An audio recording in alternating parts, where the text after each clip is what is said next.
Hello and welcome guys. आज की इस वीडियो में हम जानेंगे कि डायनासोर का अंत कैसे हुआ, डायनासोर कैसे मरे। पूरी जानकारी आप सभी को इस वीडियो टॉपिक में मिलने वाला है। जैसे कि आप सब जानते हो, डायनासोर एक प्रजाति हुआ करती थी जो आज धरती से विलुप्त हो चुकी है। लेकिन जब हम डायनासोर के बारे में सुनते हैं तब हमारे दिमाग में यह सवाल ज़रूर आता है, डायनासोर का अंत कैसे हुआ, डायनासोर कैसे मरे।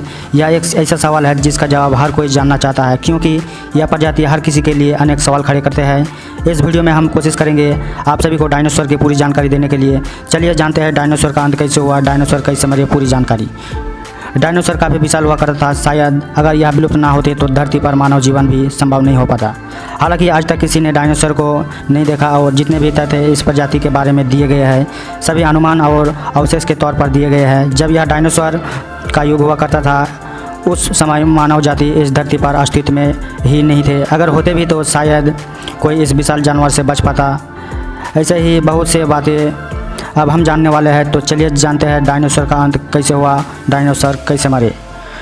दरअसल डायनासोर का अंत एक बहुत बड़े एस्टेरॉयड जो धरती से टकराने से हुआ था। यह एस्टेरॉयड धरती से 30 सेकंड पहले या 30 सेकंड बाद भी टकराते तो डायनासोर शायद ख़त्म ही नहीं होते। और यह एस्टेरॉयड अटलांटिक या प्रशांत महासागर के गहरे पानी में गिरता। ऐसा इसलिए क्योंकि इस समय पर इसका असर ज़मीनी भूभाग पर इतना कम होता कि डायनासोर का कोई नुकसान नहीं पहुंचता। यह एस्टेरॉयड मैक्सिको के युकाटान प्रायद्वीप से टकराया था, जिस वजह से उस जगह 111 मील चौड़ा और 20 मील गहरा गड्ढा बन गया था। जब वैज्ञानिकों द्वारा इस गड्ढे की जांच हुई तो वहाँ के चट्टान में सल्फर कंपाउंड पाया गया। एस्टेरॉयड के चट्टान से टकराने के बाद यह चट्टान धूल में परिवर्तित हो गई, जिससे हवा में धूल का बादल बन गया था। इसके परिणाम स्वरूप पूरी धरती ठंडी हो गई और पूरे एक दशक तक इसी स्थिति में रही। इन सभी कारणों से लगभग उस समय जितने भी जीव थे सभी की मृत्यु हो गई। जिस समय लोगों को उनके विनाश का कारण नहीं मालूम था।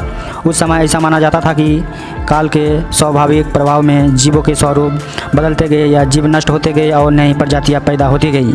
यह प्रजाति धरती पर लगभग 16 करोड़ वर्ष तक राज किया, जिनका विनाश आज से लगभग 6.5 करोड़ वर्ष पहले हुआ था। डायनासोर भी कई प्रकार के हुआ करते थे। जीवाश्म विज्ञानियों ने डायनासोर के अब तक 500 विभिन्न वंशज और 1000 से अधिक प्रजातियों की पहचान की है और इनके अवशेष पृथ्वी के हर महाद्वीप पर पाए जाते हैं। आप लोगों को शायद जानकर हैरानी होगी, सभी डायनासोर मांसाहारी नहीं होते थे। कुछ डायनासोर की प्रजातियाँ शाकाहारी भी माने जाते थे। आपको शायद यह भी जानकर हैरानी होगी, सभी डायनासोर का आकार विशाल नहीं होता था। कुछ डायनासोर मानव आकार के होते थे, कुछ मानव से भी छोटे होते थे। चलिए ऐसे ही कुछ रोचक फैक्ट डायनासोर के बारे में जानते हैं जो शायद ही किसी को पता हो। डायनासोर इस धरती पर लगभग 16 करोड़ साल तक अस्तित्व में रहे, लेकिन मानव ने अभी तक सिर्फ 25 लाख साल गुजारे हैं। उस हिसाब से डायनासोर ने हम लोगों से 64 गुना ज़्यादा समय धरती पर व्यतीत किए हैं। कुछ डायनासोर के पूंछ 45 फीट से भी अधिक लंबे होते थे, जो भागते समय उनका संतुलन बनाने में मदद करते थे। किसी को नहीं पता एक डायनासोर का जीवन काल कितना होता था, लेकिन कुछ वैज्ञानिकों के हिसाब से यह लगभग 200 साल तक जीवित रहते। सबसे बड़ा डायनासोर का अंडा बास्केटबॉल जितने आकार का होता था और जितना बड़ा अंडा उतनी ही मोटी उसकी बाहरी खोल।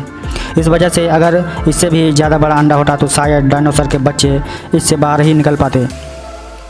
सबसे पहले धरती पर मांसाहारी डायनासोर ने जन्म लिया, उसके बाद सर्वाहारी तथा शाकाहारी ने जन्म लिया। ज़्यादातर डायनासोर शाकाहारी ही होते थे। शाकाहारी डायनासोर अपनी सुरक्षा के लिए एक साथ झुंड में रहना अधिक पसंद करते थे। ज़्यादातर मांसाहारी डायनासोर अपने 2 पैरों पर भागते थे, इससे उन्हें भागने में भी आसानी होती थी और अपने दोनों हाथों से शिकार भी कर लेते थे। लेकिन ज़्यादातर शाकाहारी डायनासोर अपने चारों पैर का इस्तेमाल करते थे, इससे उनका भारी शरीर संतुलित रहता था। एक नौजवान बच्चा का दिमाग ज़्यादातर वयस्क डायनासोर से बड़ा होता था। डायनासोर अक्सर चट्टान भी निगल लेते या चट्टान उनके पेट में भोजन को पीसने में मदद करते थे। अगर वीडियो अच्छा लगा तो चैनल को सब्सक्राइब कर वीडियो को लाइक ज़रूर करें। मिलते हैं बहुत जल्द। Take care, good bye.